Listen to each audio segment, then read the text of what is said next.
अस्सलाम वालेकुम स्टूडेंट्स। आज का जो हमारा जो लेक्चर है, ठीक है, वो यूनिट नंबर 14 से रिलेटेड है, करंट इलेक्ट्रिसिटी। और बहुत इंपॉर्टेंट आर्टिकल है जी, ओहम्स लॉ का। ठीक है, इसमें क्या है बेसिकली, सबसे पहले तो एक एक्टिविटी है 14.1 जिसमें एक नाइक्रोम वायर है 50 सेंटीमीटर, ठीक है, उसकी लेंथ है। और फिर उसको क्या है कि सर्किट डिज़ाइन किया है, इस तरह का जो है वो सर्किट है, ये जो मैं आपके सामने जो है वो शो करवा रहा हूँ, इस तरह का सर्किट है। ठीक है, अब ये जो सर्किट है, इसमें क्या है कि रेजिस्टेंस है और रेजिस्टेंस के सामने बिल्कुल वोल्ट मीटर लगा दिया और सीरीज में जो है ना वो एमीटर लगा दिया। ठीक है, अब क्या है कि जैसे ही 1.5 वोल्ट जो है वो पोटेंशियल जो है वो प्रोवाइड करते हैं रेजिस्टेंस को। ठीक है, तो कितना करंट जो है उसमें से पास होगा वो हमें एमीटर बताएगा।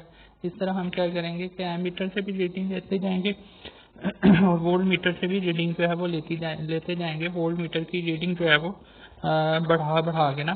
ठीक है, मतलब कि हम पहले 1.5 वोल्ट का एक सेल यूज करेंगे, फिर 2 वो 3 हो जाएगा। ठीक है, और फिर जो है 3 सेल वो 4.5 वोल्ट टोटल पोटेंशियल हो जाएगा, और फिर 6 के साथ। और इसी तरह करंट जो है वो भी चेंज आता जाएगा, जैसे 1 2 3 4 जो है वो इस तरह जो है वो करंट में जो है चेंज वो भी शो होता जाएगा।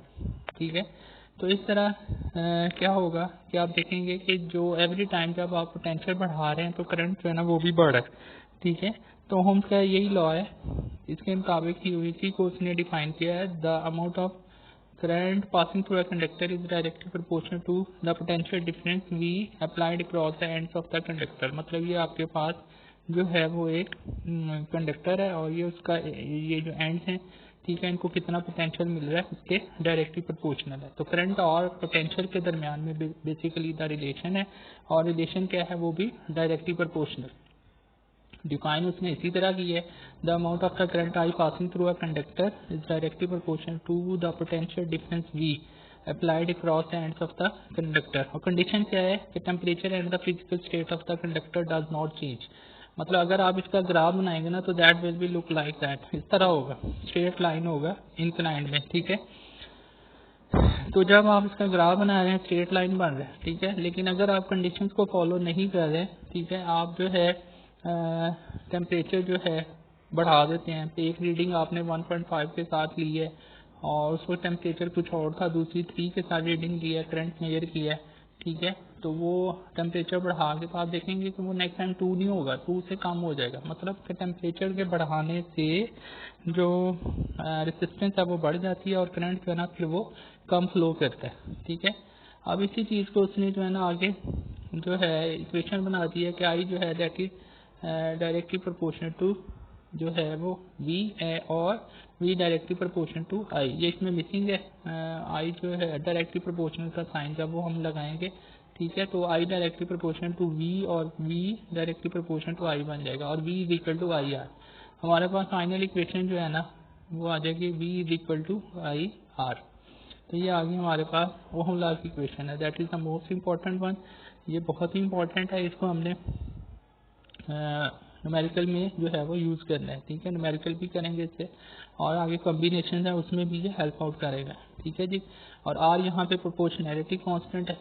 ठीक है, इसको हम कहेंगे रेजिस्टेंस ऑफ द कंडक्टर, और इसका यूनिट भी, और इसका यूनिट क्या है ओहम, जिसको हम ओमेगा से डिनोट करते हैं।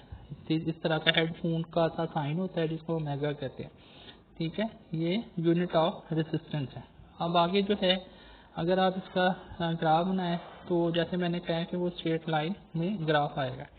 उसके बाद नेक्स्ट एक पॉइंट है resistance, the property of a substance which offers opposition to the flow of current passing through it. मतलब एक रेजिस्टेंस है जिसको हमने सर्किट में लगा दिया है, मतलब वो बल्ब भी हो सकता है, वो फैन भी हो सकता है, कोई भी ऐसी डिवाइस जो सर्किट में हमने मतलब अटैच कर सकते हैं, वो हमने उसमें जो है वो अटैच कर दिए। ठीक है, तो जब हम उसको करंट प्रोवाइड करते हैं तो वो उस करंट को जो है वो रोकती है। ठीक है, the property of a substance which offers opposition to the flow of current passing through it, उसे हम कहते हैं दैट इज द रेजिस्टेंस।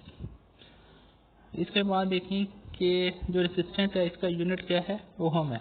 ठीक है, ओहम इसका यूनिट है, यूनिट ऑफ रेजिस्टेंस इज ओम, जैसे मैं पहले भी बता चुका हूँ। तो जैसे ऐसे unit of potential that is V 1V, ठीक है, और करंट का जो है आई का वो एम्पियर है, तो जो रेजिस्टेंस है उसका यूनिट जो होगा 1 ओमेगा होगा, और इसी के बेस में हम यूनिट ऑफ रेजिस्टेंस जो है इसको डिफाइन भी करेंगे। कैसे डिफाइन करेंगे? When a potential difference of 1 volt is applied across the ends of the conductor and 1 ampere of current passing through it, then its resistance will be 1 ohm. तो याद रखें, जब आपने ओम्स लॉ लिखना है तो ओम्स लॉ में Ohm's law की ही डेफिनेशन आनी चाहिए, उसके आगे लॉ लिखा होगा। और अगर आप सिंपल ओम की डेफिनेशन लिखने हैं, it means that is the unit of resistance. तो यहाँ पे बच्चे जो है थोड़ा कंफ्यूज हो जाते हैं, ठीक है। ओम्स पूछा होता है, ओम्स लॉ लिखाते हैं, क्योंकि वो ज़्यादा ईजी है ना लर्निंग में, ठीक है। तो इस तरह जो है आपने यूनिट ऑफ रेजिस्टेंस जो है वो ओम है, जिसको आपने जो है वो लर्न भी करना है। इसके बाद सिंपल एक एग्जांपल है 14.2, ठीक है। इसमें है रीडिंग और volt meter connected across a heating element is 60 volt, मतलब रीडिंग जो वोल्ट मीटर से आ रही है वो 60 वोल्ट है। The amount of current passing through the heating element measured by an ammeter, और जो करंट है वो 2 एम्पियर है। What is the resistance of the heating coil of the element? Resistance आपने फाइंड आउट करनी है।